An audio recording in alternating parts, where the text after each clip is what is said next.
A £1 million campaign to bring a high-speed 2 station to Stoke-On-Trent appears to have ended in failure, with a clear recommendation today that a North West England hub for HS2 should be built in Crewe instead. In a moment, I'll be talking to the leader of Stoke-On-Trent City Council. But first, here's our political reporter, Phil McCann. Bring HS2 through Stoke-On-Trent and you'll save £2 billion of taxpayers' money, and journey times won't even have to rise.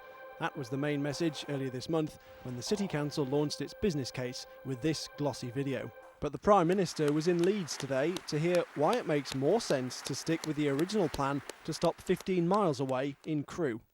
I recognise Stoke's clear desire to have a station there, but continue to believe that Crewe's role as a hub serving Merseyside, Staffordshire, the rest of the North West and North Wales makes it the more natural location. And afterwards, Sir David told me Stoke-on-Trent won't necessarily lose out by not having a station. I do understand the issues of Stoke.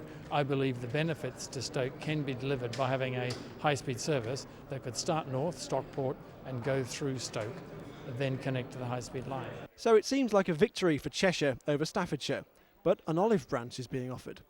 I don't see it being a victory like that. I think our plan always included Stoke-on-Trent, and I think they understand that we all need to work together now to get the best. This, though, is still the vision for an international station in North Staffordshire, in the Etruria area.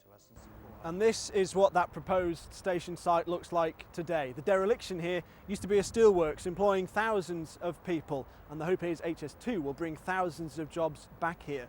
But the focus for leaders in the city is now on the government. They'll be trying to persuade Whitehall to ignore one of the main recommendations of the man it nominated to lead HS2.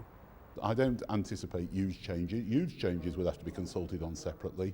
As I say, I hope we'll be in a position to make a final decision in 2015. For a city desperate to regenerate places like this, it's not going down without a fight. The council's earmarked £950,000 for its business case, and there are already threats of legal action and calls for government compensation if the bid fails. Phil McCann, BBC Midlands Today. Well, joining me from our studio in Stoke is City Council Leader, Councillor Mohammed Pervez. Good evening, Councillor. You've spent around £1 million on trying to bring HS2 to Stoke-on-Trent. Was that a waste of taxpayers' money? First of all, we haven't spent £1 million. We've spent £500,000. And I think the important issue here is the negative impact on the economy of Stoke-on-Trent and North Staffordshire as a consequence of moving ahead with what HS2 Ltd have proposed today. Government's own figures are indicating that the negative impact on Stoke-on-Trent and North Staffordshire is going to be about £74 million a year. That is absolutely huge, and that is not a position that we can tolerate. Councillor, it's going to be difficult for you to change this decision on the station in Crewe, though, isn't it? I mean, Sir David Higgins says that a station in Crewe is the best way to serve not just the local region, but also provide services to the rest of the North West, Wales and Merseyside. It's difficult to argue with geography.